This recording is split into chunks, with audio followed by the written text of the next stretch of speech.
शेष महेश गणेश न ब्रह्मा, नारद सारद ना विश्वकर्मा, सिद्ध 84 ना 3309, अवतार नहीं 2400, 5 तत्व नाही गुण तीना, नाद बिंद नाही गठसीना। ये चित्रगुप्त ना कीर्तनम बाजी, धर्म राय ना पंडित काजी, धू धूकार अनंत युग बीते, जादन कागज कौ के नचीते। अब ये बात जो बताई कि यहां पर कुछ भी नहीं था, ना ब्रह्मा ना विष्णु ना शिव ना ये पृथ्वी ना पानी ना 5 तत्व ना 3 गुण, तो महाराज कहें कि वे उस समय बताओ तुम कहां थे? तो बोले जी फिर आप कहां थे? धर्मदास बोला जा दिन थे हम तख्त खवासा, जा दिन थे हम तख्त खवासा, तन के पाजी सेवक दासा, सांख योगन परलो परवाना। यहां पर शंखों योग से परलय थी और सतपुरुष के हम संग रहाना। हम तो वही सतपुरुष के पास रहते थे। दास गरीब कबीर का चेहरा, सतलोक मरामरापुर डेरा। अमरपुर वो लोक, वो स्थान जो नष्ट नहीं होता, उसको अमर लोक कहते हैं, उसको अमरपुर कहते हैं, वो सतलोक कहलाता है। अब यहां पर विष्णु लोक को अमर लोक कहते हैं ये भक्तजन जिन्होंने पूर्ण ज्ञान नहीं है। अमर लोक वो भी है लेकिन वो कुछ समय के लिए अमर है। जैसे काल बताया था कि 7 ब्रह्मा मरेंगे जब एक विष्णु मरेगा, और विष्णु शिव उपासक शिव लोक को अमर लोक कहते हैं, और 7 विष्णु समाप्त होंगे जब एक शिव की समाप्ति होगी। अमर ये भी है लेकिन ये अस्थायी अमर है, कुछ समय के लिए अमर है। वैसे तो जीव भी अमर है उमरता को ना, लेकिन दुख न्यो का न्यो। तो उस सतलोक में जैसे राजधानी तो चंडीगढ़ भी है और राजधानी वहां भी है, दिल्ली वाली भी है। अमरलोक ये भी है, अमरलोक वो भी है। ये अमरलोक इन भगवानों का है और वो अमरलोक उस पूर्ण परमात्मा का जो कभी नष्ट नहीं होता। इसलिए सतलोक जो चीज है वो कभी नष्ट में नहीं आती, नाश में नहीं आती, उसका पूर्ण प्रमाण है। दास गरीब कबीर का चेरा, चेरा कहते हैं चेले को, सागिर्द पुत्र। दास गरीब कबीर, कबीर कौन है? ये पूर्ण परमात्मा है, अनंत कोट ब्रह्मांड के भगवान है। जब मैंने ये बात शुरू में सुनी कि कबीर और भगवान किसने बनाया, मेरे मन में यूं इतना क्यों अज्ञानता के अंधेरे में ना बेरा के कह दे प्राणी, कबीर किसने भगवान बना दिया? हमने तो कदे सुना कोई ना, मन स्वीकारा कौन करे। और जब पढ़ा कबीर सागर और फिर गरीबदास जी का ग्रंथ साहिब, वो लाल और लालड़ी वाली बन गई मेरे संग मत है। अपने आप परख होगी, आप भी देख लेना, पर जो रुचि कर सुनेंगे और अपने मन में संशय उत्पन्न ना करेंगे तो आपको ये जगह बनाओगी, स्थान, ये बात कि बिल्कुल ज्यों की त्यों है, इसमें कोई फर्क नहीं है। ना तो महाराज जी ने ब्रह्मा विष्णु की शक्ति को नकारा किया जो शास्त्रों में प्रमाणित है, और ना ही उपलब्धि जो ये ऋषि लोग प्राप्त कर सकते हैं तन मन धन त्याग के ला के उस ईश्वर के चरणों में अनन्य मन से जो भक्ति भगवान विष्णु शिव की करते हैं, उनको ये भी नकारा नहीं किया कि उनको ये उपलब्धि नहीं होती, लेकिन उनका रिजल्ट बताया है, परिणाम बताया है कि अरबों खरबों वर्ष भी अगर तुम स्वर्ग में रहेगे तो भी मरे सरेगा। तो ये कोई सुख सथाई हमारी दृष्टि में तो आया नहीं, वो कहते हैं बंदी छोड़। सतलोक में सबसे पहले सतपुरुष ने अपने अनामी लोक तक आके, सतलोक से ऊपर और लोक हैं, 3 लोक और हैं, एक अलख लोक है, एक अगम लोक है, एक अनामी लोक है। अनामी लोक में जहां पर वो पूर्ण परमात्मा निराकार रूप में रहता है, और सतलोक में वो आकार में आता है। जैसे निरंजन अपने लोक में, वही नकल निरंजन ने की, अपने निरंजन लोक में आकार में है और मृत मंडल में यहां निराकार शक्ति उसकी काम करती है, उसने उल्ट कर रखा है। तो सतलोक में आके सतपुरुष ने एक कमल के फूल पर, कमल का फूल बिना पानी के वैसे अपनी शक्ति से ऐसे बनाया, उसके ऊपर सफेद कमल के फूल पर स्वयं सतपुरुष आकार में आ गया। उनकी इतनी चमक है कि एक रूम में इतनी चमक निकलती है जैसे करोड़ों सूर्य और करोड़ों चांद मिला दे। और दोनों की रोशनी मिलकर जो चमक देवा पर गर्मी ना हो, इतनी झलक उस बंदी छोड़ भगवान सतपुरुष के एक रूम में तो निकल रही है, इतना उनका तेजो में शरीर है। तो सतपुरुष ने अपने कहते हैं 17 शब्द उच्चारण किए, वहां सतलोक की सृष्टि रची। एक तो जैसे पूरा 10 किले हों और फिर उसमें कंस्ट्रक्शन करनी न्यारी होती है, वो रचना की। एक शब्द से उन्होंने वहां के उस सतलोक के सब द्वीप रच दिए। एक द्वीप की इतना क्षेत्र है कि ये सारे ब्रह्मांड और उस एक द्वीप के कोण में रखे जा सकते हैं, इतना बड़ा विस्तार एक द्वीप का है। तो सबसे पहले बंदी छोड़ ने एक शब्द से वहां के सभी द्वीप रच दिए और फिर 16 शब्द उच्चारण किए। शब्द से सृष्टि होती है सतलोक में, ये मैथुन सृष्टि नहीं है। पहले शब्द से दीप लोक आदि रच दिए, दूसरे शब्द से फिर 16 शब्दों से 16 पुत्र वहां जिन्होंने वहां पर कंट्रोल करना है उस सारी सृष्टि के सतलोक की को, वो बनाए। दूसरे शब्द से कूरम, ये पहला पुत्र है सतपुरुष का कूरम, उसी की नकल एक कूरम यहां इस मृतमंडल में, इसमें ब्रह्मांड में भी है, 3 लोक में कूरम यहां भी है। उसका नाम कूरम है, शकल कूरम जैसी नहीं है, कछुए जैसी सतलोक वाले की। यहां पर एक देव है, वो कूरम है, उसकी कछुए जैसी आकृति है और वो बहुत शक्तिशाली है। यहां भी उसको काफी उसकी शक्ति बताते हैं।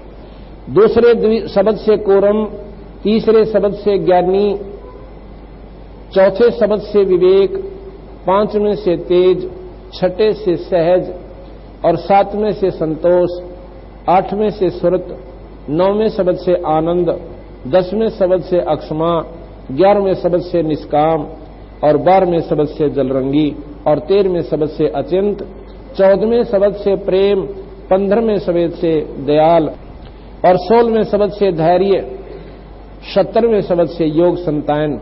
ये 16 पुत्र बंदी छोड़ सतपुरुष ने वहां पर अपने सतलोक में अपनी शब्द शक्ति से बनाए। इस प्रकार 17 शब्द उच्चारण किए, जिसमें 16 शब्दों से 16 सुत पुत्र, एक शब्द से सबदीप व लोक, मानसरोवर आदि रच दिए। 16 पुत्रों को अलग अलग द्वीप देकर रहने की आज्ञा दी। सभी पुत्र अपने अपने द्वीप में आनंद से रहने लगे।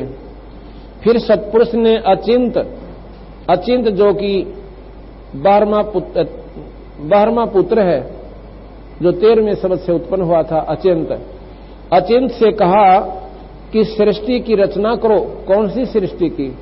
जो सतलोक में, जैसे उड्डा की ड्यूटी ला रखी एक महकमा है कि वो मकान बना के दे सब ने, इस प्रकार अचिंत ने वहां की कंस्ट्रक्शन और करनी थी।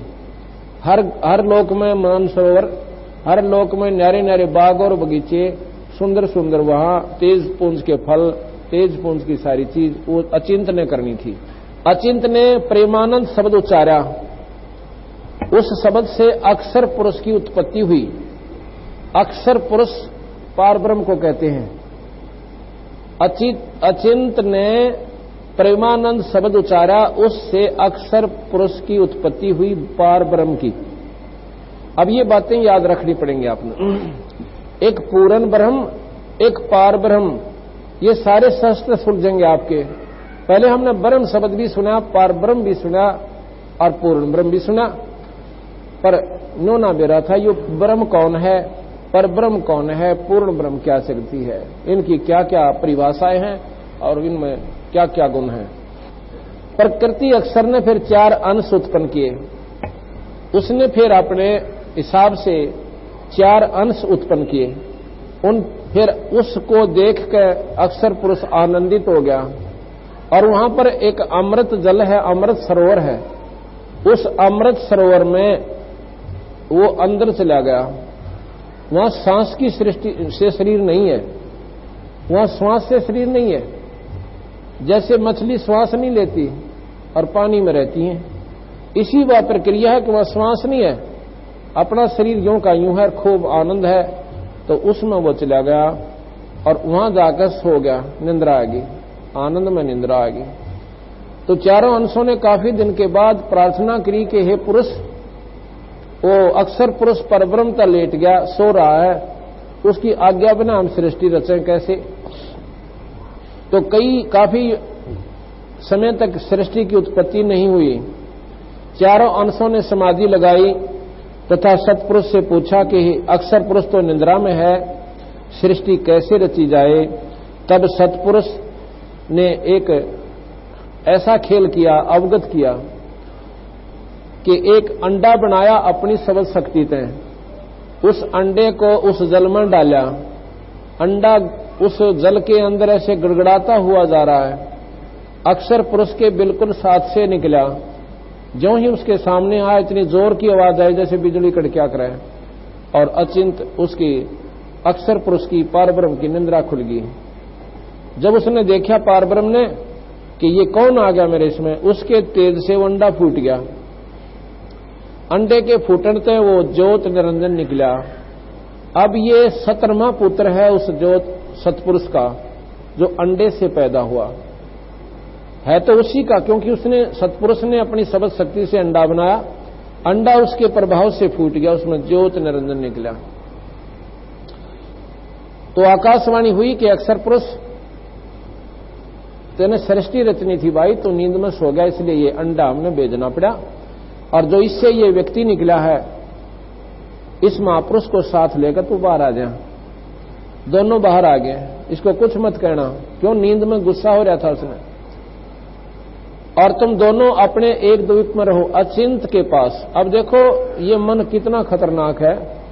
सभी पुत्रों को न्यारा न्यारा द्वीप मिल गया, अचिंत को भी एक द्वीप मिला हुआ, उसी में अक्षर पुरुष, अचिंत यानी परब्रह्म, अचिंत और परब्रह्म अक्षर पुरुष, और उसी में निरंजन को कह दिया कि तुम भी इसी लोक में रहे। अब काफी दिन तक वो एक ही लोक में रहे। निरंजन ने सोचा कि एक द्वीप में हम तो 3 जने हैं और बाकी एक आनंद मारे, मैं तो अपना न्यारा राज लूंगा, इस एक में मैं नहीं रहता। इस मन का वही स्वभाव यहां पर उत्पन्न है। एक भाई के पास 10 गज जगह फालतू होगी तो दूसरा लठ ठा लेगा, अब राना के कुक्रम तार करे, इसने न्यारे क्यों दे दिया, हम तो 3 हिस्से करांगे 10 गज के भी, जब मानना है। तो जी क्या हुआ, निरंजन ने लिखा है कबीर साहब ने कि 70 युग तक एक टांग पर खड़ा होकर तपस्या करी। सत्पुरुष ने सहज दास को भेजा, जो बेटा है उनका, जो 5वें नंबर का, तो सहजदास जाओ और निरंजन से पूछो वो क्या चाहता है। सहजदास गया, कहने लगा भाई के चावस है, पिताजी पूछे। कहता भैया नौकरो, ये लोक मेरे लिए थोड़ा है, एकला आदमी, पर यो मन का स्वभाव इतना गंदा है, जितनी लंबी कोठी होगी 1.5 आदमी रहेगा उसमें। क्यों 1.5 क्यों कर, घर में 3 प्राणी हो, एक पत्नी, एक पति, एक लड़का। लड़का स्कूल में चला जा और खुद वो मनमान भट्ठा पर लौटा रहा सारी रात, सारा दिन लू का मां, जो कोठी बना रखी गुणियों बड्डी लुआ में, आप भट्ठे पर रहना पड़ा, 4 भट्ठे हो संभालने भी पड़े, और घर में वह एक पत्नी रह बेचारी, अदो भारे पाछो लड़का स्कूल में था, 1.5 आदमी, इतनी लंबी कोठी बनाकर राजी हो से।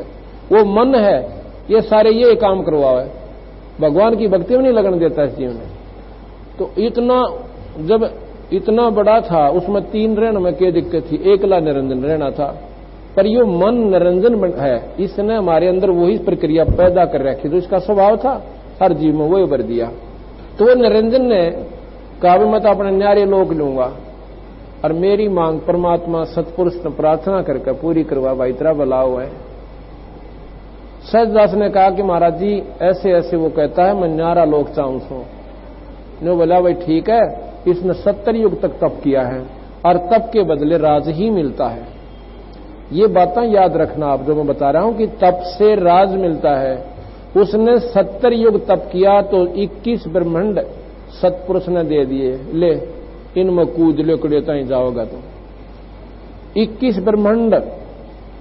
ये एक ब्रह्मांड में हम बैठे जिसमें ब्रह्मा विष्णु महेश आदि का राज है। ज्योति निरंजन का 21 ब्रह्मांड पर राज है जिसको ब्रह्म कहते हैं। और पहले यहां नहीं थे, हम सतलोक में थे। अब सुनना, इसको जानते हैं। ये सारे शास्त्र जो उलझे पड़े हैं ना, शिव पुराण कुछ कहे, विष्णु पुराण कुछ कहे, ब्रह्म पुराण कुछ कहे, माता पुराण कुछ कहे, अब इससे वो सारे सीधे हो जाएंगे, बिल्कुल एक लाइन पा जाओगे। और आप भी पढ़ कर देखना दोबारा इनको, आपने हंसी आएगी कि लिखने वाले ने शुरू में गलती कर दी।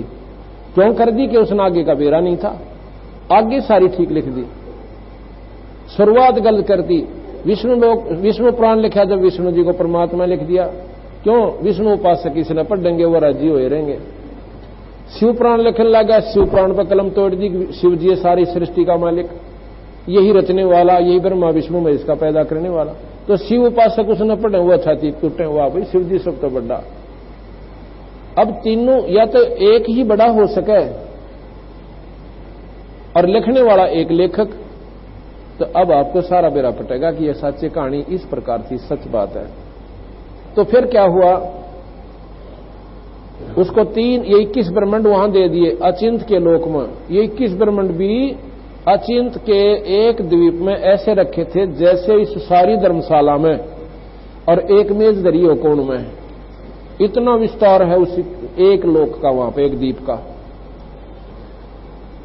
इसके मन में फिर को वो दुठी थोड़े दिन में कि इन लोकां का क्या करूंगा इसमें, कि मैं न्यारा कितना कुछ बनाऊं, कितना पानी बनाऊं, कितना तालाब हो, कितना पहाड़ हो, कितना बगीचे लागे हो, बड़ा घूम फिर काऊं। इसने फेर को वो दुठी 70 युग तक फेर किया। तो सिंध सहजदास से फिर पूछा कि भाई वो फेर उसने बहुत घनी साधना करी है, कि चाव है पूछिए। वो गया, कहने लगा भाई पिताजी पूछे हैं, इब आपने क्या की आवश्यकता पड़गी? आपने थोड़ी सी जगह मांगी थी, कितनी दे दी? नो बोला भाई नो नहीं सर, इन कामों क्या करूंगा, मुझे तो न्यारा वो चाहिए, मैं अपने ढंग तक घूमे फिरूं। इन कामों ये तो खाली खोखे हैं, जैसे किले दे दिए, 2 किला दे दिए जमीन, इसमें बनाऊंगा मैं अपने न्यारे न्यारे।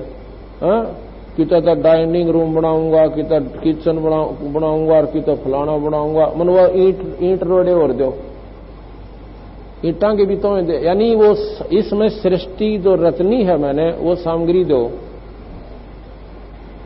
सहजदास ने सतपुरुष से कहा कि निरंजन न्योर न्यो मांगा जी, न्यो कह मैं इसमें अपनी न्यारी कंस्ट्रक्शन अपने हिसाब से करूंगा, मुझे वो वस्तु दो जिसने या बनाई जा। तो सहजदास से कहा कि उसको कह दो अपने बड़े भाई कूर्म के पास जावे और विनय पूर्वक प्रार्थना पूर्वक हाथ जोड़कर पांव पकड़ा, पहले उसके चरण छुए। ये नियम है बड़े छोटे का बड़े की तरफी भाव, ऐसा होना चाहिए। और फिर वहां बैठे उससे प्रेम पूर्वक बात करे। जब वो प्रसन्न हुआ दिखे ना तेरे ऊपर, जब उससे प्रार्थना करे कि मुझे वह सृष्टि रत्न की सामग्री दो, क्योंकि वो सामग्री उसके पास दे रखी है मैंने। निरंजन बोला ठीक से, चल पड़ता है कूर्म के पास। क्या अब उसके मन में न्योआगी कि मैं भी उन का पुत्र और ये भी उसी के पुत्र, मैं क्यों हाथ जोड़ूं इसके आगे। इतना मतलब मन में उसके खरपतवार पैदा होगी। तप से अहंकार गेल उत्पन्न होता है।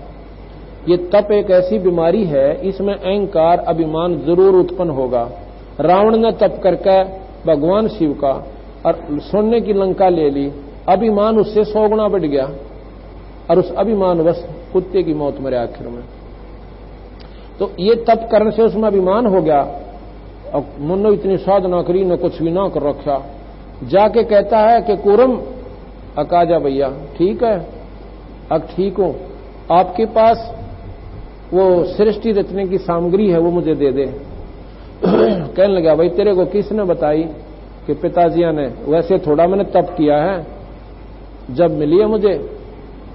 अच्छा बहुत अच्छा किया, पर भाई एक बात सुन ले, साहब ने मुझे कह रखा है सतपुरुष ने कि मेरे से पूछे बिना देना ना किसी ने। और मैं महाराज से एक बार बात कर लेता हूं, भाई बैठ जा, मैं जरूर दूंगा, नाटता नहीं तुझे। अब संत कैसे पूछते हैं वहां का आपस में डिफरेंस जैसे कलकत्ता और रोहतक का है, इतना फैसला, इससे भी मतलब अंदाजा बता रहा हूं, इससे भी ज्यादा फैसले पर वो आपस में उनके लोक हैं सतलोक में। और सतपुरुष की राजधानी वो न्यारी है।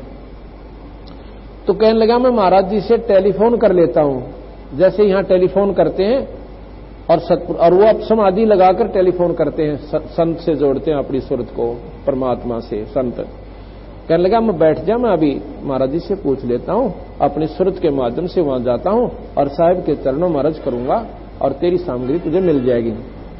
अब वो चिंत ने सोचा, उसने निरंजन ने सोचा ये समाधि का ऐसा बूंदा झगड़ा हो सर, मनमानिया समाधि लग गई, यो 2 युग में उल्टा आवे, इतना मैं बैठा रहूं। अरे समाधि का ऐसा होता है जिसकी समाधि चढ़ जाती है वो ऊपर के स्थानों पर, ऐसे स्थान पर चला जाता है जहां उसने बहुत रमणीक चीज दिखाई देती हैं और फिर इस शरीर की शुद्ध भूल जाता है मनमाना।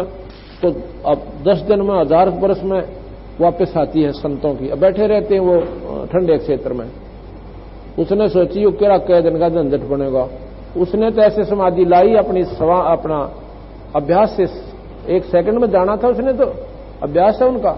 और वो ऐसा शरीर जिसमें कोई विक्षेप को ना, इसमें 36 को बार बढ़े हैं, करा मुश्किल तो समाधि लागन पावे। उसने सोची करा कई दिन में वापिस आओगा। उन्होंने तो आंखें बंद करने दे और अचिंत ने ऐसे पकड़ के उसका मुकुट ने बोला मेरी बात सुन और मुझे दे सामग्री, ऐसे झटका दिया।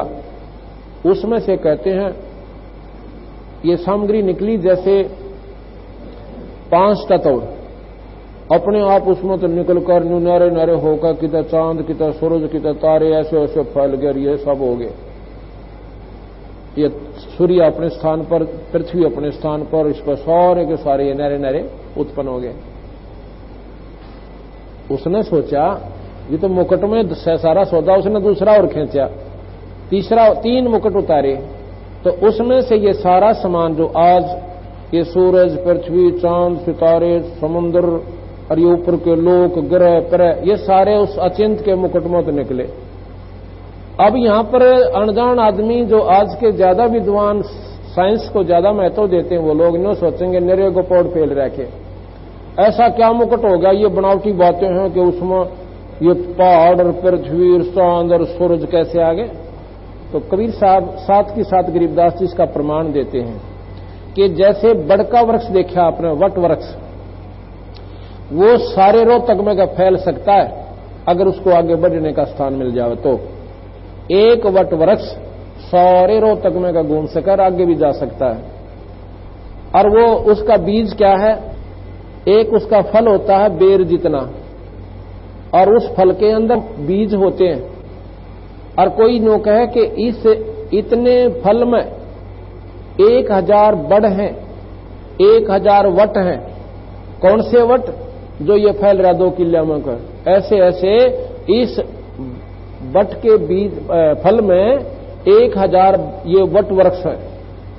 तो जिसने इस प्रोसीजर का नहीं बेरा, जिसने इस विधि का नहीं मालूम कि बीज से वृक्ष बना है, और तो वो एकदम स्ट्राइक करेगा दिमाग, अगर इसी झूठ बोला करो जो जत जावे, ये बड़ और इसमें 1000 क्यों करावे बूझ, यानी उसको ऐसा मूर्ख समझेगा और उसने ज्ञान नहीं है। इसी प्रकार जो अपनी बुद्धि से विचार करते हैं, तो ये बीज रूप में थी सारी सृष्टि, और इनका बीज ऐसा था कि उस मुकुट के एक कोने में लगे हुए थे, वजन भी नहीं था। और जब मुकुट से बाहर आते हैं तो वो प्रोसीजर आप पर फैल गया। ये बाहर के वातावरण से ये ऐसे ढंग से उनका नियम था ऐसे बन जाना। जैसे दिवाली के ऊपर बच्चे एक टिकिया होती है इतनी छोटी सी, बिल्कुल छोटी सी टॉफी का भी 5वां हिस्सा चकोर सी, और उसका एक तिल्ली लगाते हैं, और उस तिल्ली इतनी टिकिया में तो नो घूम कर इतना ऊंचा सांप बन जा। वह टिकिया तो किस ढंग की, और वो सर्प नो घूम घाम कर इतना लुकड़ गया, नो दूरता ही घूम गया। इसी प्रकार इस पृथ्वी, इस सृष्टि की रचना और ये मूल रूप में ऐसे सतपुरुष के पास कूर्म को दी हुई वहां पर रहते थे। अब आगे चलिए। अब इसने देखकर बड़ा राजी होया, निरंजन बड़ा प्रसन्न हो गया, कह देता पृथ्वी लोक पावे, यहां से कूदे पाताल लोक में जावे, फिर स्वर्ग लोक में, फिर और नारे नारे और घने द्वीप बने हुए थे, वहां पहुंचा, उनमें खूब घूमे। अब एक बार जाके देखो पिकनिक स्थलों पे पहाड़ में, मन चाह है कि वो देखूं कि सुंदर दिखे, उड़े तई गोडे टूटने चढ़ा, इतना फलानी देखूंगा, उड़ा बड़े झरने बहु संवाई, झरना से पहुंचा इतने गोडे टूटने। फिर दूसरे बावड़ा झील बहुत बढ़िया बतावे, फदड़ फदड़ झील तई जावे, भाई झील देख लिया, उड़ा चिड़िया घर बन रहा से, वो सारा देख का आखिर में थक कर घर चाल करने चाल। इस प्रकार ये सारा घूम के अपने फेर लोक में आ गया। फिर विचार करे कि इस खाली का बनेगा कि इसमें मेरे जैसे और भी कि मैं हो न देखे, देख जाकर राजी रहूं, प्रसन्न रहूं, और भी प्राणी हो तो गणा बढ़िया काम हो जाए। किसी ने उस लोक में छोड़ दूंगा, किसी ने उस लोक में फिर उन्हें मिलन फेटन जाया करूंगा, आनंद सा आया रहेगा। ऐसा सोच के 64 युग फिर तप करता है। अब सतपुरुष ने सोचा ये तनाड़ी बालक से हैं, ये और भाई अपने बैठे भक्ति करें, लौला रे मालिक में ना कोई चिंता ना फिक्र, पर इसने तो ना तो यहां रहना और ना इस भक्ति में इसका मन लग रहा। सतलोक में जो रहना होता वहां प्राणी की आप पर लौला गिरा भगवान में, अटया नहीं जाता। तो उसने सोचा कि अब इसका पक्का इलाज करता हूं, यो नहीं माने। जैसे बच्चा स्कूल में जाता है, फिर कॉलेज में हो गया, स्कूल में जद लाई मैं तो साइकिल लूंगा, साइकिल लूं, और घरवाले ने सोचे कि टांग तड़ुआ होगा पागल, बचपन तक जद्दी स्वभाव है कादे बच्चे का, साइकिल दूंगा ना कतई नहीं जाऊं, यो गिरा थारा यो थैला यहीं पर। तो घर के भाई क्यों इनके ला जद करी बालक से, वह माता कहेगी अपने उसके पिता ताई अग्यू बालक तो हट कर रहा, मानता कोई ना, बेचारा ना चाहते हुए भी उसकी जद के आगे मजबूर होकर उसकी खातिर साइकिल ले आके देगा, देखी जाएगी, ना मानता है कि बसा। फिर वो हो जाता कॉलेज में, फिर नु का मोटरसाइकिल लूंगा जब जाऊंगा, और फिर गोर करा के मांगे आज 500 रुपये दो और घूमो इधर उधर। तो माता पिता ने पता लग जाए कि वो बच्चा पढ़ने के लक्षण को ना सियाना हो गया, इसको ब्याह कर दें, इसको धंधे में जोड़ दें ताकि वो अपना काम करे, ना यहां तो नुकसान कर रहा है। तो उससे क्या कहेंगे कि भाई देख तेरा पढ़ने मत मन से को नहीं, और क्यों खाम का पैसे बर्बाद करता है, बेटा तो अपना कोई धंधा देख ले। वो भी राजी था कि माता पिता एक वे पांडा छोटा पढ़नता है, वो पढ़न का था कोई नहीं, बोला ठीक से देख लूंगा। फिर भाई तेरा ब्याह करना पड़ेगा, अब तो रोटी पाउन में बालक हो जा, हम कत्ते ही पवाएंगे, उन्हें बड़ो बढ़ा कर उसका ठह काटने रोग, उसकी शादी कर दी जाती है। अब शादी होने पाछे वो अपने नून मिर्च तेल में सारी उम्र बीत जाएगी, उसने सांस नहीं आवे, माँ बाप का पांडा छूटे। ये नियम वहां से चला था निरंजन से, क्योंकि इस निरंजन ने वहां पर इतना दुखी कर लिया उस सतपुरुष को, आखिर में इसका ऐसा इलाज करना पड़ा। लेकिन उसने ऐसा नहीं किया जैसा कि इसने किया। उन्होंने ये कहा कि इसको इतने जीव दे दूंगा कि उनके ऊपर यू खेल लेगा खिलौना था। कैसे दूंगा? अपनी सबद शक्ति से एक लड़की बनाई, तेज पुंज की लड़की, उसका कोई ऐसा अंग नहीं था जो सृष्टि कर्म का होता है। वो लड़की बनाकर उसको कहा बेटी तेरे पास एक सबद शक्ति है, और इससे वो निरंजन जितने जीव का तो एक बार मोहम्मद कर दिया बेटी, यू राजीव हरागा बौड़ी बूच उन गेला खेल लेगा। जैसे भी जीव कहे पर तेज पुंज के होंगे वह, उनका यू गंदा शरीर नहीं होगा जिसमें कष्ट आदि नहीं होंगे, पर वो अस्थायी होगा, 1000-2000 वर्ष पाछे वो खत्म हो जाया करेगा। और फिर तेरा गाह जोड़ेगा तो एक बार फिर सब तक मौत काट दिए, वो फिर और बन जाएंगे। वह लड़की भी खुश होकर कहती ठीक है पिताजी, आपका जो हुक्म, आप मेरे पिताजी जहां कहोगे वहीं जाऊंगी। शहजदास से कहा कि बेटा इस लड़की ने और निरंजन के पास छोड़कर और कह देना कि इसके पास ये सृष्टि रचने की सामग्री है। तो 64 युग जब तप किया, उसने कहा कि मुझे जीव दे दो ताकि मैं यहां पर इनके साथ अपना मन बहला लूं। तो इसलिए कहा कि निरंजन ये लड़की है भाई, इस बहन के पास ये सारे के सारे आप जितने जीव कहोगे ये बना देगी, और एक बार मुंह तक काटेगी जबान, और जितने तू जीव कहेगा उतने हो जाएंगे। और जो के तू जवान होंगे, लड़के भी और लड़की भी जवान होंगे, और जो भी तू कहेगा पशु पक्षी वो बिल्कुल पूरे जोड़े होंगे। बोला वो बड़ी ठीक से, बड़ा खुश हुआ, बहुत अच्छी बात है। अब उस लड़की को वहां छोड़ करके सहजदास अपने लोक में चला जाता है। अब यहां से बीमारी शुरू होती है सारी। ये कहानी समझने जोगी है। उस निरंजन के मन में उस युवा लड़की को देखकर नीचता आ गई। इतना खोट हो गया कि लड़की भी समझ गई कि नजरों से पता लग जाता है बाईवान की नजर न्यारी हो से और नीच आत्मा दूसरे ढंग से देखा है। तो उस लड़की ने उसी समय बाप लिया कि यो नीचता पा चुका है। वह भी उस बाप की बेटी थी। जब उसने नीचता के लिए उतारो हुआ मुंह खोला निरंजन ने, लड़की ने सूक्ष्म रूप बना दो ना दिखा है और उसके मुंह में चली गई, पेट में पहुंच गई। बाहर भाग्य ने छोड़ा को नहीं, क्योंकि उसकी शक्ति 1000 भुजा की, वो 8 भुजा की।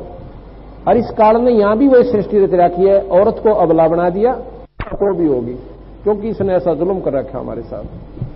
अब पता चलेगा आपने इसकी सारी कहानी का।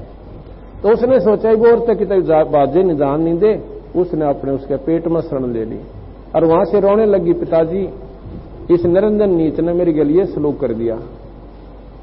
सहजदास को फिर बुला, भाई नो करे, उसने जुल्म पाड़ दिया, हद तक आगे पहुंच गए भी हो। इस लोक में जो ऐसा जुल्म ऐसी बदनीत भी करता है वो प्राणी यहां नहीं रह सकता। और भाई देखो, और जो प्राणी उस माई गेला आए थे वो सूक्ष्म रूप में उसके शब्द से उसके अंदर प्रवेश कर दिए मालिक ने। तो हम सब से निरंजन ने बढ़ो लिया बुला के, अब भाई कोई कष्ट नहीं होने दो, सत का राज करूंगा, भाई करियो अपना नेक नीति तो उड़ा धंधा, भाई जिसे करोगे उसका भरना भी पड़ेगा है। तो हमने सारा नाथ खा लिया, हम चलेंगे घूम आवांगे थोड़े दिन। सतपुरुष ने एक राहत दी थी कि तुम सारनाम को मत भूलना, इस सारनाम को याद रखना, जब तुम चाहोगे मैं आप ले आऊंगा। ये तुमने दुखी भी करे मान ले, क्यों इसकी मन बेरा है नीचता से, इसमें थोड़ी सी आपको तंग करे दुखी करे, इस सारनाम से मुझे पुकार लेना, जब इसे मंडे रहना, इसको बोलना नहीं कतई भी। और भूल जाओगे तो मैं फिर प्रबंध करूंगा, किसी संत को भेजकर तुम्हें याद दिवाऊंगा। जब तुम जमा तंग हो लोगे जब याद करोगे, तुम्हें मालूम है। तो नाव जी हम भूलना है कोनी ने, दोनों हाथों में लाडू, सारनाम ने भूलना नहीं, जब चाहेंगे आ जाएंगे। तो जी ठीक है भाई जाओ। तो क्या हुआ, तो सतपुरुष ने फिर सहजदास को भेजा कि भाई न्यू कर, उस निरंजन को 21 ब्रह्मंड समेत यहां से निकाल दे। अब ये सतलोक में नहीं रहेगा, इसने ऐसा जुल्म कर दिया और इसकी परिणाम स्वरूप इसको ये दंड लग गया, ये श्राप लग गया, ये कोड लग गया। 1 लाख प्राणी ये रोज खाया करेगा, 1 लाख सूक्ष्म जीव रोज खाएगा और 1.25 लाख उत्पन्न करेगा। और यहां से 21 ब्रह्मंड समेत इसको बाहर निकाल दे। आज के बाद निरंजन मेरे दर्शन नहीं करेगा, इसका नाम काल होगा। काल जो खाता है सबको। सहजदास आया, उस लड़की को उसको पेट से निकाला, शब्द से उसका पेट पाट दिया, जैसे ऑपरेशन कर देते हैं। लड़की बाहर आई और सहजदास के पीछे खड़ी होगी, इतनी डर गई।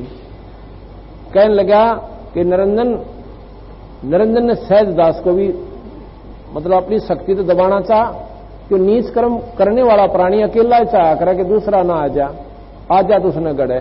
तो उसने सहजदास को अपनी शक्ति से दबाना चाह। सहजदास में पुरुष की शक्ति थी, निरंजन की नहीं बसाई। फिर खड़ा हो गया, नौका ने शब्द हो गया खंबे की तरियां। और ने बोला भाग्य की सुन ले, सतपुरुष ने तुझा तेरे को सतलोक से निकाल दिया और यहां से 21 ब्रह्मंड समेत, और यह लड़की रही, और ले जा इसको यहां से। ये दे चुका बंदी छोड़ा आपको, अब इसको वापस नहीं लेता, और जाओ यहां से निकल जा। तो 21 ब्रह्मंड समेत, और उस लड़की को भी कह दिया था कि तू जब चाहे सार नाम से वापस आ जाना।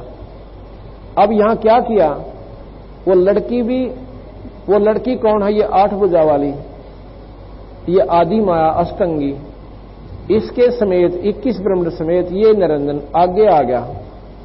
आगे रास्ते में सहजदास का लोक फेर पड़े, जो वहां से चला था ये।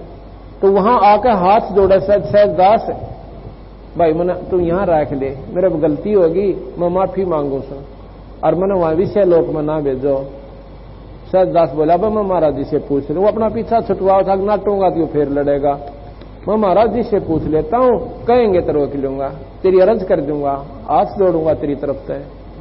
उसने सतपुरुष से फिर अर्ज करी, महाराज जी वो निरंजन फिर मेरे से प्रार्थना कर रहा है, ने कहा मैंने राख लो यहाँ पे। सतपुरुष ने बोले खबरदार दे यहाँ रखा है, विषय लोक जाति नु बाचा मन कर्म वचन से कहता हूं सहजदास, वो ये प्राणी यहां नहीं रह सकता और जल्दी निकाल यहां से। तो वहां से फिर ये 21 ब्रह्मंड को लेकर शतलोक से 16 शंख कोश की दूरी पर हमें यहां ले आया। नील पदम शंख 16 शंख कोश। कबीर साहब ने, गरीबदास जी ने ये डायमेंशन भी दे दी, ये पैमाना भी बता दिया कि इस 21वें ब्रह्मंड का ये आखिरी लोक है जिसमें हम रहते, ये आखिरी ब्रह्मंड है और इसका आखिरी लोक है पाताल लोक।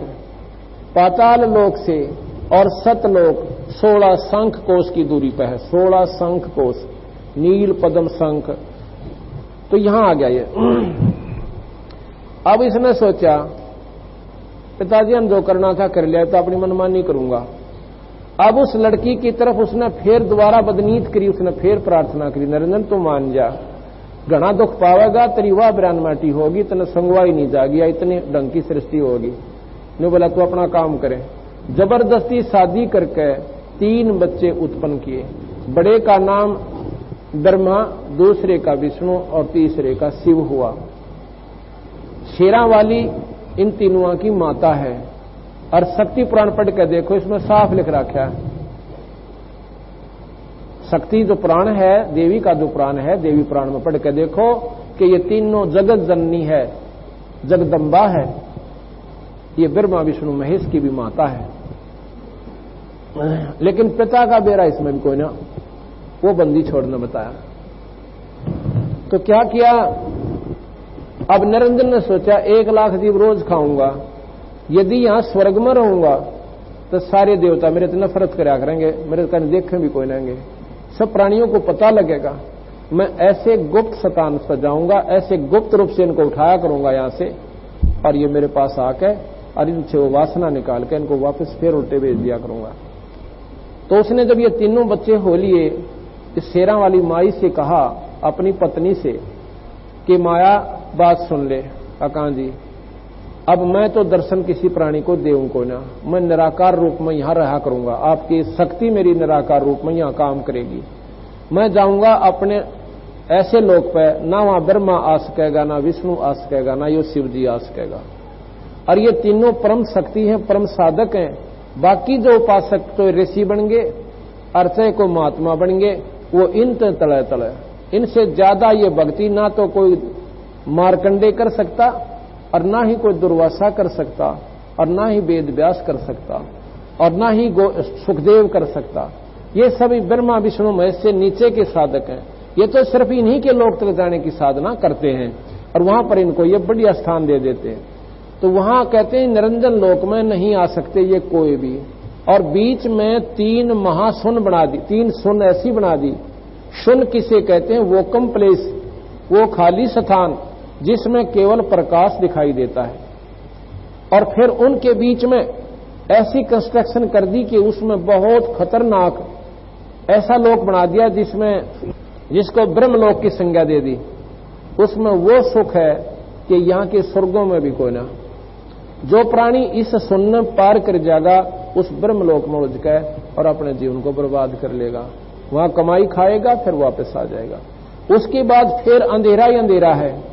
उसके बाद फिर शून्य प्लेस है। शून्य प्लेस वो क्यों प्लेस में प्रकाश में है। कुछ शून्य है जिसमें अंधेरा है और बाकी शून्य में बहुत सुंदर प्रकाश है।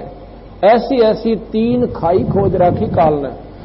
कबीर साहब गरीबदास जी कहते हैं कि 97 बार 97 टाइम भगवान शिव ने अपनी समाधि लगाई। जैसे आप देखते हो समाधि में ज्यादातर रहते हैं। 97 बार कोशिश करी इन सुनों को पार करने की, तीसरी सुन को भी वो पार नहीं कर पाया और चौथी सुन में निरंजन रहता है। गरीबदास जी महाराज कहते हैं कि 97 बार शिव शंकर जाया माने समाधि द्वारा ध्यान लगाया और तीसरी सुन का मर्म नहीं पाया।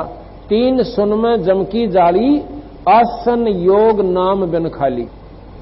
चौथी सुन लंघे जो कोई, उसका आवागमन बहोर ना होई। अब क्या किया, निरंजन इन 3 सुनों को पार करके निरंजन अपने लोक में रहता है। एक ही ब्रह्मांड की बता रहा हूं ये तो जी। और वहां से फिर वो सभी ब्रह्मांडों को कंट्रोल करता है। और फिर कह दिया कि माया तू एक काम करना, जब ये बच्चे सियाने हो जाएं इनको सागर मंथन पर भेज देना। तो वो कहने लगी, निरंजन एक बात बता, तने जुल्म में गांठ नहीं गाल रखी मेरे संग में। भाई चलो मैं आ गई तेरे संग में और बच्चे भी हो गए, अब तो कम से कम साथ दे दे मेरा।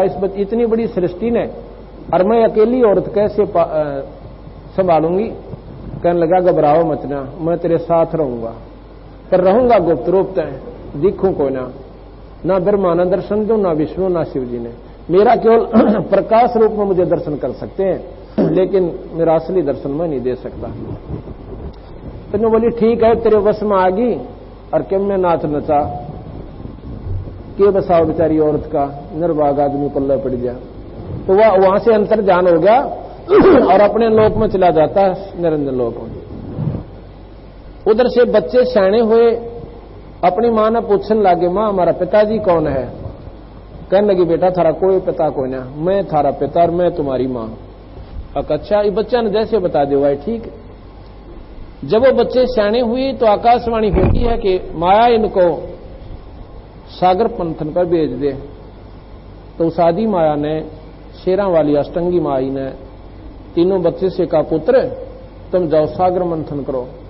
सागर मंथन कैसे करें माई, कि वहां पर तुम्हें एक पर्वत मिलेगा, सुमेरु पर्वत, और उसके चारों तरफ एक नाग लपटा मिलेगा तुम्हें हैं, और उसको तुम दोनों भाई तीनों भाई लाग के 2 आगे न लग जाना और एक पीछे ने। अपने आप करना तो निरंजन नहीं था सारा खेल, तो नीचे अपने आप एक कूर्म का रूप बना के कछुए का निरंजन उसमें प्रवेश कर गया, सुमेरु पर्वत तैयार पाया और वो नाग के पकड़ कर दोनों उसको ऐसे सागर मंथन किया। थोड़ा ही लाया था, उसमें 4 वेद उत्पन्न हुए, ऐसे अमृत निकला, जहर विष निकला, जैसा भी प्रमाण है। तो चारों वेदों के लेकर ब्रह्मा अपने पास आ गया कि कहने लगे, बेटा पहले वस्तु कौन सी निकली, कि वेद निकले, दूसरा अमृत निकला, तीसरी बार ये बेराना क्या है इसमें। अच्छा, तन्यो करो पुत्र, वेद तो ब्रह्मा पढ़ ले, अमृत विष्णु ले ले, और भाई भोलेनाथ इस बाकी के पदार्थ ने तो पी ले भाई, पृथ्वी मत गिरना या सत्यानाश हो जाएगी, जल जाओगी। तो उसने मां के हुक्म से वो अपने कंठ में ठहरा लिया। अब इतनी प्रबल शक्ति थी उसमें, उन्होंने कंठ से आगे नहीं जाने दिया उसको, और कुछ दिनों के बाद वो जहर निष्क्रिय हो गया उस कंठ में रहकर। तो जब वेद ब्रह्मा ने पढ़े, उसमें पाया कि परमात्मा सृष्टि का रचने वाला एक और मालिक है, पुरुष है। वो कहने लगे अपने भाइयों से कि ऐसे ऐसे भाई, अपना पिता कोई और है। तो मां के पास आते हैं, कहने लगे माता जी, कहा भाई तो झूठी निकली। अब कैसे, आप कह रही थी हमारे पिताजी को ना, और वेद बतावा कि पुरुष और है न। बोले भाई है तो, पर मैं बताने में असमर्थ थी। क्यों? क्योंकि भाई अगर मैं तुम्हें बता देती कि तुम्हारा पिता 21वें ब्रह्मांड के आखिरी लोक में रहता है, और तुम मन मन जद ला लेंदे, पिताजी के पास ले चलो, हम तो रोने लग जाते। मैं कित लेकर जाऊं भाई, ना तो मैं जा सकती वहां पे, और ना बेटा तुम जा सकते। कहने लगे भाई माता जी यहां भी झूठ बोला, थोड़ी सी बात न लको है, छुपा रही है। ब्रह्मा बोला कैसे, कि वेद में लिखा है योग समाधि द्वारा हम अपने पिता निरंजन के दर्शन कर सकते हैं। माई बोली भाई दर्शन तक कर नहीं सकते, एक प्रकाश दिखाई देगा, और उसने थारा काम चल रहा है कोई ना। जिसने वो प्रकाश दिखाई देगा उसमें सिद्धियां आ जाएंगी। ने बोले माँ अब तेरा यकीन मारे तो उठ गया, अब तेरी बात पर विश्वास करें को ना। मैं तो समाधि लाऊंगा और ऐसे वेदों लिखे अनुसार साधना करूंगा। ब्रह्मा और कहने लगी भाई ना पाया तो, कि मैं भी कोई ना आऊं, ना पाया तो नहीं मिला तेरा पिताजी तो मैं भी नहीं आऊंगा माता। अगर अच्छा भाई ठीक से तेरी मर्जी, जा। तिब के बसावा मां की अनाड़ी बाल टकरा दिया। 4 युग तक ब्रह्मा जी ने समाधि लगाई, पर कहां दर्शन होने थे। ऊपर से आकाशवाणी हुई कि माया तने सृष्टि नहीं रचवाई। वो कहती है माई कि सृष्टि कैसे रचवाऊं, वो तेरा जेठा पुत्र तो वहां जा बैठा समाधि लाकर तुझे ढूंढ रहा है, उसको कह दे मैं दर्शन देऊं नहीं, चाहे लाख वर्ष योग बैठा रहे, और कुछ ऐसा तरीका बना के वापस आ जा, उसको वापस बुलाओ। और ब्रह्मा ने तो सृष्टि रचनी, और वो जा बैठा। तो उसने कहा कि क्या करूं कि एक लड़की बना अपने शब्द से, और उस लड़की को उसके पास भेज दे। उसने एक गायत्री नाम की माया ने अपने शब्द से सृष्टि व लड़की बना दी। अब बेटी अपने भाई ब्रह्मा ने ला बुला के, अपने भाई ब्रह्मा ने बुला के ला, और उसको कह देना कि भाई मां ने याद करे हो, और सृष्टि रचनी भाई थारे बिना रची नहीं जाती, तेरे बिना। अच्छा माता जी। तो वहां जाके उसने आवाज लगाई कि ब्रह्मा ब्रह्मा, अरे ब्रह्मा खड़ा हो, मां बुलावे। ब्रह्मा की समाधि ऊपर जारी, देखा तमाशे ऊपर के लोकों में नजारे जो हो रहे थे। कहीं से झरना है, कहीं पर ऐसे हीरे पन्ने जवारातों के ऊपर पहाड़ हैं, उनको देख रहा, बड़ी रोशनी है। फिर आवाज दी, नहीं उठा। मां से समाधि द्वारा संदेश भेजा कि माताजी ये नहीं उठ रहा, मन तो सारी कोशिश कर ली। माई कहने लगी इसके चरण का अंगूठा, दाएं चरण के अंगूठे का अपना हाथ स्पर्श कर दे। जो ही उसने हाथ स्पर्श किया, एकदम उसकी समाधि वापस आ गई।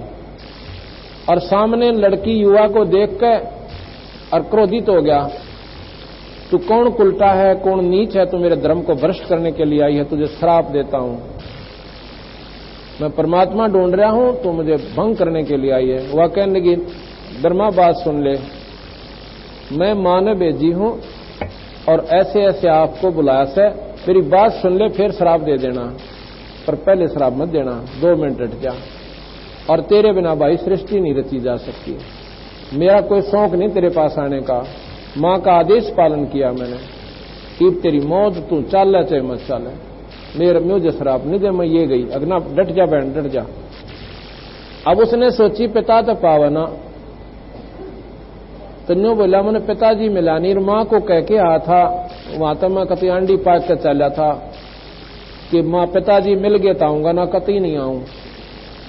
न्यू बोली भाई मैं क्या बताऊं, एक काम कर दिए, क्या, मेरी झूठी गवाही दे दिए कि न पिताजी के दर्शन हो गए, मैं चल पड़ूंगा तेरे साथ। न्यू बोली भाई मैं क्यों झूठी गवाही दो, पाप की भागी बनो। तो उसने ये यहां बताने जोगी बात भी नहीं है, लिखी हुई शास्त्र में। उस लड़की ने स्वयं ऐसा प्रसन्न किया, तो ब्रह्मा कहने लगा ठीक है। फिर उसने सोचा कि एक और अपना साथी बना लूं गवाह देने की खातिर। तो वह कहने लगी एक लड़की और तैयार करती हूं मैं अपनी समझ शक्ति से। उसने एक लड़की और तैयार करी, उसका नाम पौपवती रखा कि ये अपनी दोनों की गवाही दे देगी कि हमारे सामने हम दोनों गवाह हो जाएंगे तेरे कि ब्रह्मा ने दर्शन हुए। तो उस लड़की ने भी वही शर्त रखी, ब्रह्मा ने वो भी स्वीकार कर ली, क्यों वो तो अपना एक ओडा एक बहाना चाहा था, किसी प्रकार में वापस चला जाऊं, वैसे जा नहीं सकता था। तो ऐसे उन दोनों ने झूठी गवाही देने का स्वीकार कर ली। तो ब्रह्मा आ गया, आके अपनी मां से पूछ रहा। मां ने पूछा बेटा आ गया? आ गया बेटा। मां आ गया माता जी, बहुत अच्छा किया पुत्र, तेरे बिना सृष्टि रची नहीं जावती। पर एक बात बता भाई, तने पिताजी के दर्शन हुए तेरे के? हाँ माता जी कति, और वैसे थोड़ा हूं था मैं भी जद का पक्का हूं। जब उसने इतना कॉन्फिडेंस से कहा, विश्वास के साथ, तो मां भी चक्कर खाएगी कि भाई इसका मैं क्यों कर प्रमाण मानूं कि इन दोनों ने पूछ ले, इसके आगे दर्शन दिए मतलब साकार मां के। वो बोली रे आए सच्ची बताओ, इन दर्शन हो गए? कहा माता जी हमारे सामने हुए। उन्हें सोची ये निरंजन भी नाराज उठा, मेरे ताई क्या मैं दर्शन दूं ना, अरे इनको दर्शन दे दिए। एक लवा जैसे क्रोधी हो जाती है पत्नी और बोल रहे कोई ना, एक तरफ जा बैठी। निरंजन ने पता चला की बात से तू ऐसे नाराज क्यों हो रही है, अंदर से सूक्ष्म रूप से प्रेरणा देता है। और वो उसको मालूम था कि निरंजन की है ये। कहने लगा तू लग गया झूठ बोलन, वह बोलती है, और मैं तेरे ढूंढे में मेरा अपना चला अपना संभाल दे। कहने लगा के बात कि वो कह तू मेरे से कहता मैं दर्शन नहीं दूं, और ब्रह्मा का मन दर्शन हो गए। अब वो झूठ बोलो तीनों जने, वो अपना ही आप में स्टॉक बनाए बैठे, अपना आप पे उन्होंने झूठी गवाही आप दे रही हैं वो दोनों की दोनों उसकी। अच्छा हाँ पक्की बात है। वह गई गुस्से में आकर। अब जैसे दोषी हो ना, दोषी उसको पुलिस वाले पहले प्रेम तो पूछे, और वो जानते नहीं होगा जना जी कतिये नहीं मन क्या चोरी करिए को ना, मैं तो मामा का जा रहा था, अरे एक ना और गेले ले जाएगा पूछ ले भाई इस पर। तो उन्होंने सोचा साची बकदे ना जायज गड़ा जा। वो फिर पूरे प्रमाण इकट्ठे करता है, और जब ने पक्का हो जाना ही तो 10 नंबर ही है किसका सच्चा था, तो उसने गेड़ का गड़ा। फिर वो जब वो करड़ा बोला ना थानेदार, जब बनो का कहा जी मतलब चोरी उन दे रहा था कि इतना वो भी टांगेगा उल्टा, वो फिर स्वीकार कर लेता है क्यों चोट भी खाई। तो वो कहता है जी हाँ मैंने करी। तो जब मां करड़ी होकर गई रे तुम झूठ बोलते हो, और मेरे को उस पुरुष की आकाशवाणी हुई है, आकाशवाणी का नाम छुड़ाना हो तो फीके पड़ गए कि झूठ बोलना के ऊपर। जब उसी ने कह दिया तो तीनों जने आसन लागे बांगा मुंह करके, जो कर आशाग्र टेढ़ा मुंह करके, वह जानेगी निर्भाग्य तुमने झूठ बोली और मुझे बेवकूफ बनाते हो। तो उनने श्राप दे दिया माता ने उन तीनों को। ब्रह्मा को श्राप दिया कि तेरी पूजा जग में नहीं होगी, निर्भाग्य ने झूठी सी कसूती बोल दी, और तेरे वंशज जो होंगे तेरे कैसे होंगे, गुमराह करा करेंगे दुनिया ने और ठग ठग खाया करेंगे। अब ब्रह्मा ने यह बात सुनी, बेहोश हो गया। अच्छा काम बिगड़े थे। उस लड़की को श्राप दिया गायत्री को कि तूने ऐसा जुल्म किया है, तू जो है गौ बनेगी, गौ का रूप धारण करेगी। और तीसरी को श्राप दे दिया कि तू गंदे स्थान पर बूटी बनेगी। केवड़ा केतकी नाम बताया है ग्रंथ साहब में, तो केवड़ा केतकी नाम से गंदे स्थान पर उत्पन्न होने वाली जड़ी बनेगी, और तेरे पास कोई नहीं जाया करेगा, दूर तो बदबू आया करेगी तेरे मन में। जब ये तीनों को श्राप दे दिया, ऊपर से निरंजन ने कहा कि माया तूने जुल्म कर दिया, तूने श्राप नहीं देना था इन बच्चों को, गलती होगी थी। अब मैं तुझे श्राप देता हूं कि तुम द्वापर युग में द्रौपदी बनेंगी, तेरे 5 पति होंगे। अब माई ने बोली ठीक है निरंजन, ना तो तू करण दे और ना तू करे, अब इनको मैं ताड़ूंगी नहीं तो ये कंट्रोल कैसे होंगे मेरे से, और ये श्राप तूने मेरे को और दे दिया। फिर कहती है विष्णु जी को बुला के कि बेटा बात सुन, अब ब्रह्मा जी ने तो ऐसे ऐसे आपके पिता के अपने के दर्शन करने गया था, इसने तो मिला नहीं, और तू भी कोशिश कर ले कहीं फिर बीच में समाधि लाकर बैठ जाओ या सृष्टि रचनी है। विष्णु जी वहां से चल पड़े, शेष नाग के लोक में पहुंच जाते हैं। ये सारे शास्त्रों का निखार बता रहा हूं आपको, कति एक रस हो जाएंगे, कोई संशय नहीं रहेगा। सारे पुराण, सारी शास्त्र, गीता, भागवत, रामायण एक रस होती आ जाएगी। वहां जाके और वहां पर शेषनाग उत्पन्न हो लिया था, सागर मंथन से पहले निरंजन ने अपनी शक्ति से पैदा कर दिया था। शेषनाग के लोक में पिता को ढूंढता हुआ विष्णु पहुंचा, तो शेषनाग ने सोचा कि मेरी जुरिडक्शन में, मेरी सीमा में ये कौन आ गया। और जैसे जोटा अपनी जुरिडक्शन बना रहा, दूसरा जोटा आ जाए उसने सर फड़वा ले, मार दे, मेरे लिए अब कैसा आ गया यूं। इसी प्रकार हम सब में व्यक्ति है, राजा ने अपनी जुरिडक्शन बांट रखी है, अपनी सीमा बना रखी है। तो जब वो पहुंचा तो एकदम सोचा ना समझा 1000 फुणों से और अपने जहर का वो एकदम फुंकारा मार दिया, जैसे आंधी उठ कर, और विष्णु जी दिखाई भी नहीं दिए और सारा शरीर सांवला हो गया। अब जब वो हट लिया जहर का वो अंधेरा सा, उसने देखा ये आया कहां से, देखा है तो 1000 फुणों ने शेषनाग नौकरे खड़ा है कि आगे आगे तो डसूंगा, ये तो तेरे को एक अल्टीमेटम दिया कि भाग जाए यहां से।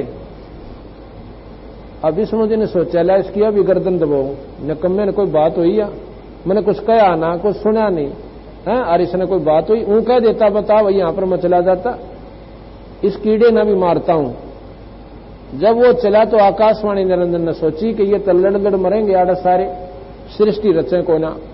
आकाशवाणी करी कि विष्णु अब इसको मत मार, जब तू द्वापर युग में कृष्ण बनकर जाओगा तब इसका बदला ले लेना।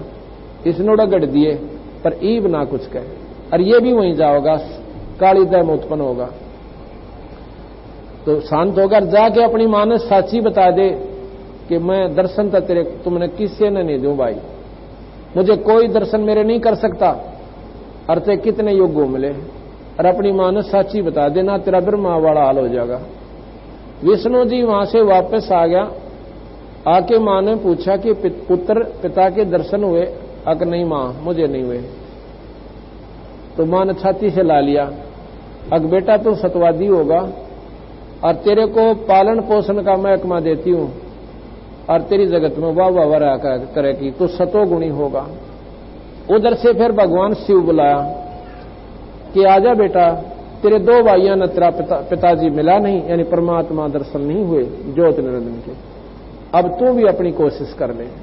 शिव जी कहने लगे मां, जब बड़े भाई ने नहीं मिला और मेरे से विचलन नहीं मिला तो मैं तो कोशिश ना करता, पर एक काम कर दे माई, एक रहम कर दे मेरे पर, एक वर दे दे अकमांग भाई कि ऐसा वर दे दे मैं कदे नहीं मरूं। नो बोले भाई ये तो मेरे बस का कौन है, ये तो इस निरंजन लोक में हो ही नहीं सकता कि जन्म मरण ना हुआ है, जो पैदा होया सब वो मरेगा और जो मरा सब वो पैदा जरूर होगा। जैसा मैं एक कथा जब शुरू करी थी बीच में छोड़ गया था, हैव ग्रीवा जो था उसने साधना करी थी तो प्रसाद बता दिया था।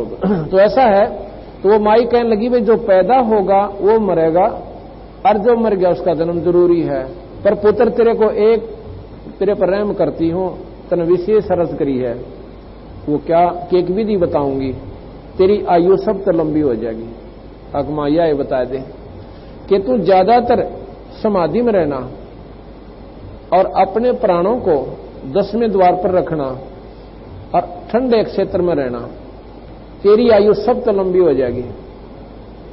तो बोला ठीक है माता जी। तो भगवान शिव जी ज्यादातर समाधि में रहते हैं, आप देखते हो उनके अर्ध समाधि में रहते हैं।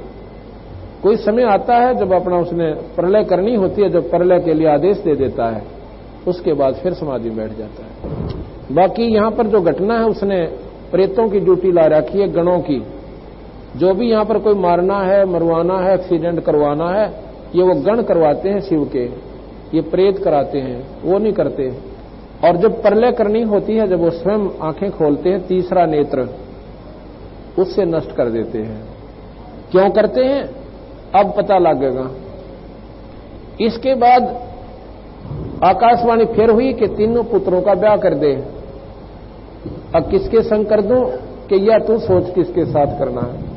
तो माया ने तीनों पुत्र बुलाए, ने बोले बेटा ऐसे करो, अब तुम ब्याह करने जोगे हो गए, सयाने हो गए, अब तुम मेरी गेला ब्याह कर लो। माया कहने लगी।